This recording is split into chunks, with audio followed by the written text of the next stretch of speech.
Okay बेटा students, अस्सलाम वालेकुम। तो इतना ध्यान में रखिएगा कि today we have to discuss new exercise, exercise 4.8, class 9 mathematics. The topic is factor theorem. Exam के पॉइंट ऑफ व्यू से ये क्वेश्चन आपके पास जो है वो बोर्ड में एक अलग सवाल बनकर आएगा सेक्शन सी में। तो थोड़ा उसके हवाले से आप सेक्शन बी में, तो उसके हवाले से मैं आपको बता दूं कि आप लोगों को काफ़ी हेल्प होगी कि अगर आप इसको बहुत अच्छे तरीके से पढ़ लो। कुछ क्वेश्चन ऐसे होते हैं ना जिनके बारे में पता होता है कि लाजमी क्वेश्चन बनेगा, ये कुछ उसकी टाइप में से है। ठीक है ना, तो ये क्वेश्चन लाजमी बनेगा, कंफर्म है। अब इसका जो मेन क्वेश्चन है वो क्या लिखा हुआ है, find the factors by using the factor theorem. यानी हमें फैक्टर्स को ही फाइंड करना है क्योंकि ये बिलोंग करता है फैक्टराइजेशन से। और जिन बच्चों ने भी फैक्टराइजेशन को पढ़ा है वो जानते हैं कि जितनी भी साथ की साथ एक्सरसाइज में हमने वर्किंग की है वो बेसिकली फैक्टर को ही फाइंड किया है। फैक्टर की जो फॉर्म होती है ना, वो याद रखें कि जब फाइनल आंसर होगा वो इन दी फॉर्म ऑफ मल्टीप्लीकेशन लिखा हुआ होगा, चाहे ब्रैकेट्स आपस में मल्टीप्लाई हो रहे हो, चाहे कोई सिंगल टर्म हो जो मल्टीप्लाई हो रही हो। तो इसको इस तरह देखेंगे कि आप फैक्टर्स की फॉर्म में ही आंसर देखेंगे। अच्छा, ये फैक्टर थ्योरम का एक और नाम भी होता है जो कि पुरानी बुक के अंदर लिया जाता था, वो था रिमाइंडर थ्योरम्स। तो रिमाइंडर थ्योरम के नाम से भी ये टॉपिक आ सकता है और फैक्टर थ्योरम के नाम से भी टॉपिक आ सकता है।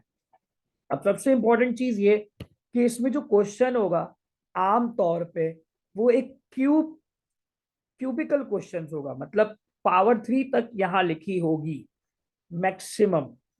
यानी आपके जितने भी क्वेश्चंस होंगे उन सब में जो खास बात और कॉमन बात होगी वो ये होगी कि पावर जो है वो 3 तक के क्वेश्चंस का आएगा। पावर 4 नहीं होगा और पावर 2 नहीं होगा, पावर 3 तक होगा। तो पावर 3 में एक बात याद रखा करें, पावर 3 बेसिकली आपको 3 फैक्टर बताना चाहिए। पावर 2 से 2 फैक्टर आते हैं क्वाड्रेटिक से, ये आपने मिडल टर्म ब्रेकिंग रिसेंट पास में क्वेश्चंस देखे हैं। लेकिन पावर 3 से हमेशा 3 आंसर, 3 फैक्टर्स निकलते हैं। तो इसमें क्या होता है, जो पहला फैक्टर होता है ना वो किसी और प्रोसीजर से निकलता है। बाकी जो 2 फैक्टर हैं वो क्वाड्रेटिक के तरीके से ही निकलता है। और जो बीच में क्वाड्रेटिक के फैक्टर को बनाने का तरीका है वो वही है जो डिवीजन मेथड हमने, साइंटिफिक डिवीजन मेथड, जो इन लास्ट क्लास डिस्कस की थी। तो ये जो आपके पास क्वेश्चन है, अब हम सवाल को स्टार्ट कर रहे हैं। सबसे पहले आपके सामने जो है वो x cube minus x square plus x minus 1, ये आपके पास सवाल है। आपको सबसे पहला फैक्टर कैसे निकालना होता है, तो पहली बात तो आपने देखा कि let p of x, this is called polynomial, notation of polynomial, ऐसे नोट करते हैं पी ऑफ एक्स। और ये आपके सामने पॉलिनोमियल लिख दिया गया, पॉलिनोमियल है पूरा आपके पास। अब बेसिकली क्या होता है कि हमें ये देखना होता है एक्स क्यूब के साथ जो यहाँ कोफिशिएंट है वो क्या है, 1, और कांस्टेंट क्या है, 1 है। हम इन दोनों का प्रोडक्ट देखेंगे, 1 1 जा 1। तो अब ये जो पहले और आखिरी का प्रोडक्ट होगा ये बेसिकली दिखाएगा कि जो नंबर आ रहा है 1, 1 1 जा 1, ये किन किन टेबल्स में आता है या इसका डिवाइजर कौन है, या कितने नंबर्स के टेबल्स में ये डिवाइड हो सकता है। तो 1 तो बेसिकली बहुत ही सिंपल सा है भाई, 1 तो है वो 1 के टेबल में +1 या -1 कहलाएगा। The divisor of 1 are +1 and -1। अब इस +1 और -1 से एक फायदा ये हो गया कि 2 वैल्यूज हो गई, एक +1 और एक -1। नाउ सबसे पहली वैल्यू हम +1 पुट करेंगे अपने गिवन पॉलिनोमियल पे। इसे पॉलिनोमियल क्यों कहा जा रहा है, पॉलिनोमियल मींस मैं आपको पहले डिस्कस कर चुका हूं, मैनी टर्म्स मैनी पावर्स। तो यहाँ पर x इक्वल्स टू 1 हम पुट करेंगे, तो पॉलिनोमियल में x की जगह 1 पुट होगा, 1 का क्यूब -1 का स्क्वायर जो एक्स स्क्वायर है, +1 -1। अब आप जानते हैं 1 का क्यूब 1 होता है, 1 का स्क्वायर भी 1 होता है। 1, तो +1 -1 भी कैंसिल हो गए, +1 -1 भी कैंसिल हो गए, तो रिमाइंडर आया क्या, 0। अब जो बात आपने समझनी है कि ये दो वैल्यूज थी, एक +1 एक -1, इसमें से किसी एक पर पूरा फैक्टर आपका 0 रिमाइंडर शो करेगा। जिससे रिमाइंडर 0 आएगा समझो वो आपका फैक्टर है, पहला फैक्टर है। तो याद रहे हमने यहां पर डिवाइजर देखे 1 के, तो कितने डिवाइजर हैं, एक +1 एक -1। लेट सपोज +1 से 0 नहीं निकलता, कोई नॉन जीरो टर्म आ रही होती है यहाँ पर, तो फिर आप नेक्स्ट पुट करते, put x is equal to -1, और डेफिनेटली -1 से फिर जो पोलिनोमियल है वो 0 हो जाता, उसका रिमाइंडर 0 हो जाता। और जब रिमाइंडर 0 हो जाता तो उस टाइप की कंडीशन पर भी हम उसे फैक्टर कहते। तो ये बात बहुत आसान है, इसको इतना मुश्किल करने की जरूरत नहीं है कि जो भी डिवाइजर होंगे, अब वो यहाँ तो 2 ही नंबर है, आगे और भी नंबर्स आ सकते हैं, तो हमारा पहला काम क्या होगा, हम पहली वैल्यू पुट करेंगे, और अगर आंसर 0 हो जाए तो आगे की कोई वैल्यू पुट करने की जरूरत नहीं होती। तो बेटा जैसे ही हमने यहाँ पर पुट किया तो हुआ ये कि hence x is equal to 1, हमने x की जगह पर क्या पुट किया था, 1, तो ये 1 यहां से उठेगा यहां आएगा, तो +1 है, यहां कर क्या हो जाएगा, -1, and this is called the first factor. ये आपका फर्स्ट फैक्टर आ गया, x -1 इज अ फैक्टर। अब हम अपने पॉलिनोमियल को साइंटिफिक डिवीजन मेथड से सॉल्व करेंगे। साइंटिफिक डिवीजन मेथड आपको एक तो पॉलिनोमियल की तमाम फंक्शंस यहां पर देता है, लेकिन उसके अलावा जो सबसे अहम चीज साइंटिफिक डिवीजन मेथड में होती है वो है जिससे हमें डिवाइड करना है। वो नंबर कहां से आया, ये वो नंबर है, यानी 1, x is equal to 1।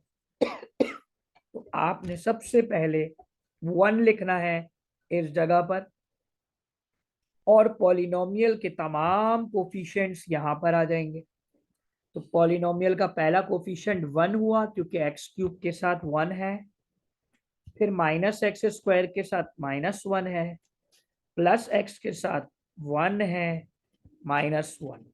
Division का वही पुराना तरीकेकार है जो हम फॉलो अप करते हुए आए हैं। पहला नंबर 1 ऐसे ही उतार दिया, 1 1 जा 1 बना, 1 में से 1 माइनस हुआ, ये क्या बना, 0। 1 0 जा क्या होता है, 0। 1 में से 0 जाएंगे 1 बचेगा, और 1 1 जा 1। अब डेफिनेटली आप इस बात को जानते हैं कि जब कभी हम फैक्टर से अपने पॉलिनोमियल को डिवाइड करेंगे with the help of synthetic division method, तो रिमाइंडर 0 ही निकलता है ड्यू टू फैक्टर, क्योंकि x इज इक्वल टू 1 एक फैक्टर है जिससे पूरा पॉलिनोमियल 0 के बराबर आ चुका है। तो डेफिनेटली जब हम किसी भी फैक्टर से डिवाइड करते हैं तो पहला काम यही होता है कि उस पॉलिनोमियल का जो लास्ट डिजिट होता है जिसे हम कांस्टेंट कहते हैं, वो डिवाइड होने के बाद रिमाइंडर 0 शो करता है। तो ये था आपका डिवीजन। बट बात क्या है, अभी एक फैक्टर जो हमने ऊपर निकाला, इससे हमारे पास डिवीजन मेथड में आसानी हो गई। अब डिवीजन मेथड ने बेसिकली किया क्या, आपके सामने एक नया क्वेश्चन शामिल कर दिया जिसे आप लोगों ने समझा हुआ है इन प्रीवियस क्लासेस कि क्वेश्चन हम बनाते कैसे हैं, ए की वैल्यू 1, बी की वैल्यू 0 एंड देन सी की वैल्यू 1, जो कि यहां पर आपको नजर आ रहा है रिमाइंडर से पहले वाले नंबर 1 0 एंड 1। अब इसके बाद इसको हम बकायदा, इस क्वेश्चन को हम बकायदा एक पॉलिनोमियल की नई शक्ल इख्तियार करेंगे जिसे हमने q ऑफ x को रिप्रेजेंट किया है, और डेफिनेटली ये एक क्वाड्रेटिक इक्वेशन बन गई कि 1x², जिधर हम 1 ना भी लिखें तो कोई फर्क नहीं पड़ता, +0x एंड देन प्लस का 1। ये एक नया पॉलिनोमियल आ गया। इस पॉलिनोमियल के अंदर क्या चीज है कि ये x² है, अब जीरो से कोई भी चीज मल्टीप्लाई हो जाए डेफिनेटली वो जीरो हो जाती है, तो आप इसको छोड़ देंगे, सिर्फ क्या लिखेंगे 1।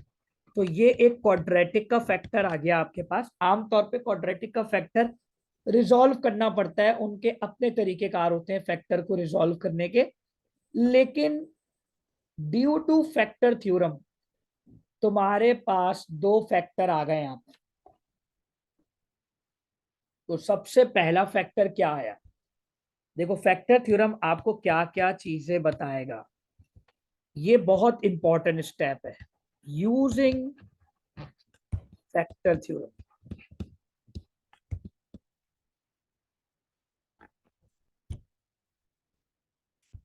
पॉलिनोमियल ऑफ एक्स जो कि क्वेश्चन में गिवन था, उसकी अब फॉर्म कुछ इस तरह बन चुकी है कि ये क्वाड्रेटिक का पॉलिनोमियल हो गया, प्लस ये वो फैक्टर हो गया जो हमने सबसे पहले निकाला था x-1, जो कि रिमाइंडर जीरो करने की वजह से आया था, और उसमें हम अपने रिमाइंडर के आंसर को प्लस कर लेंगे, तो डेफिनेटली रिमाइंडर तो जीरो ही निकलेगा, क्योंकि फैक्टर से ही आप डिवाइड कर रहे हैं, तो हर सवाल में रिमाइंडर तो जीरो ही निकलता है। तो जो फैक्टर आया वो क्या आया, polynomial of x, final answer, polynomial of x x-1 and x² +1, और जो रिमाइंडर निकला था वो क्या निकला था, जीरो। देखें, क्वाड्रेटिक का पॉलिनोमियल x² +1 है, और x-1 वो पहला फैक्टर है जिससे हमने वन से मतलब डिवीजन मेथड शुरू किया है, तो x-1 वो, और रिमाइंडर जीरो है। तो लास्ट, बिल्कुल लास्ट स्टेप जिसपे हम अपने फाइनल को करेंगे, थोड़ा सा हाईलाइटेड कर दूं मैं उसे, कि polynomial of x-1 and x² +1, this is your first factor, first question जिसको कंप्लीटली आपने आंसर बनाया। तो उम्मीद करता हूं कि आपको ये वाला क्वेश्चन बहुत अच्छे तरीके से समझ में आ गया होगा।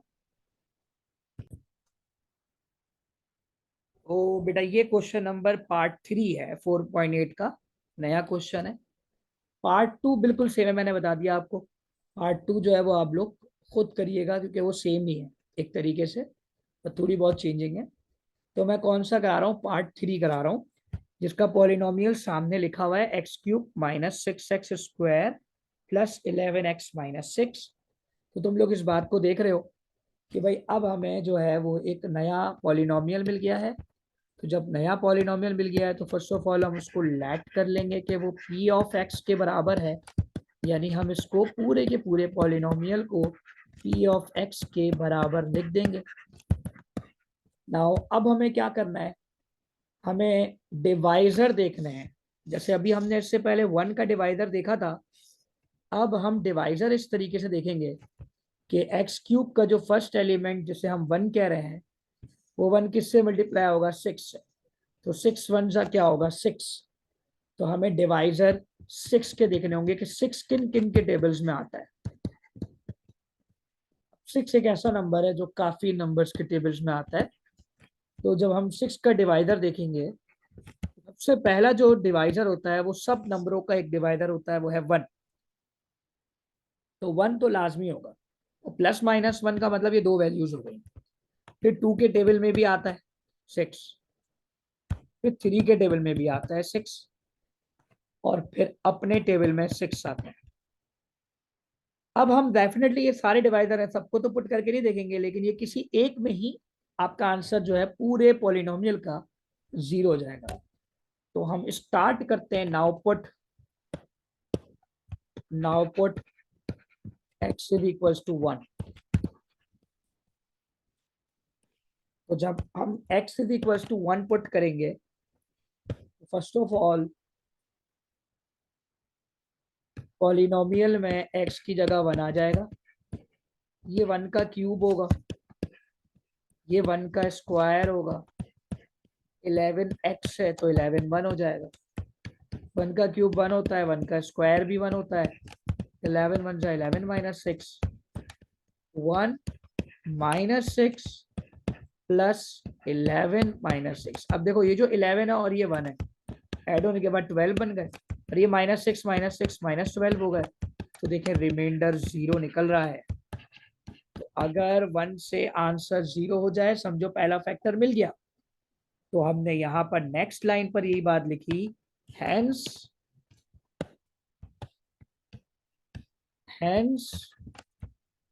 x minus 1। अच्छा, पहले तो हमने x की जगह 1 पुट किया, सिमिलरली ये 1 यहां आएगा तो फिर क्या हो जाएगा, x minus 1 is equal to 0। This is the factor, x minus 1 is a factor of polynomial।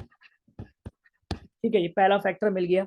इस पहले फैक्टर से फायदे क्या क्या होते हैं कि भाई तुम लोग जानते हो कि हमें डिवीजन करने वाला नंबर मिल गया। तो अब हम क्या करेंगे, अब हम फॉर्मेट बनाएंगे डिवीजन प्रोसेस का। इसमें हमने यहाँ पर प्रोसेस का, डिवीजन प्रोसेस का मेथड बनाया।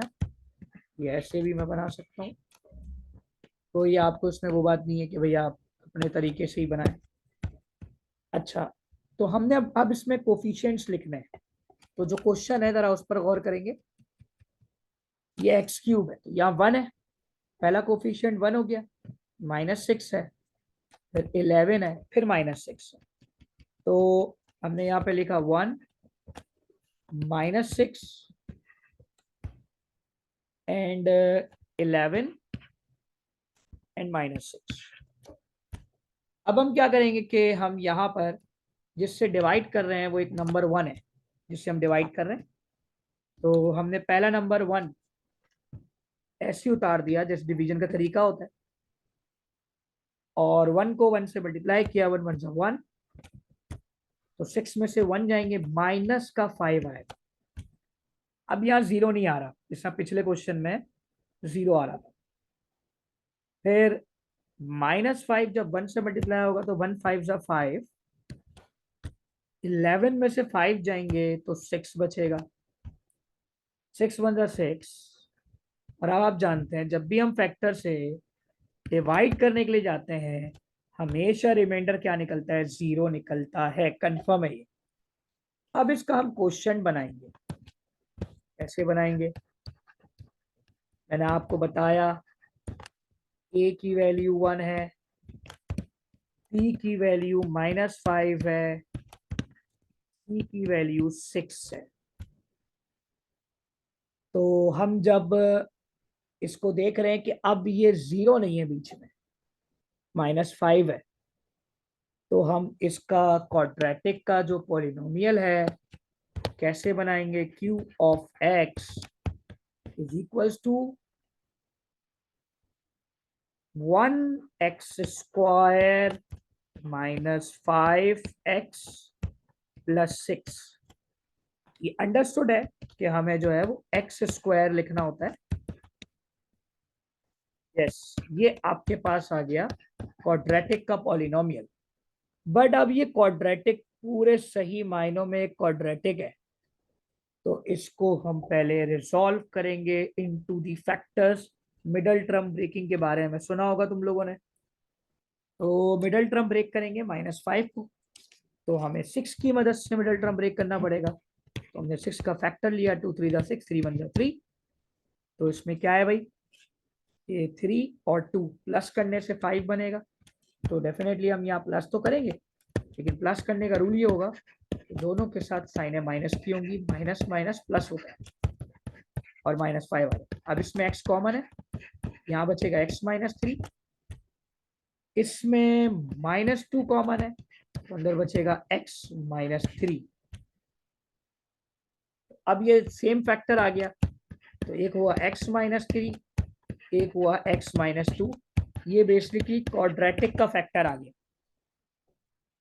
अब फाइनल आंसर, फाइनल आंसर में आप जानते हैं आपका क्वाड्रेटिक का फैक्टर, आपका x -1 और आपका रिमाइंडर 7 आता है।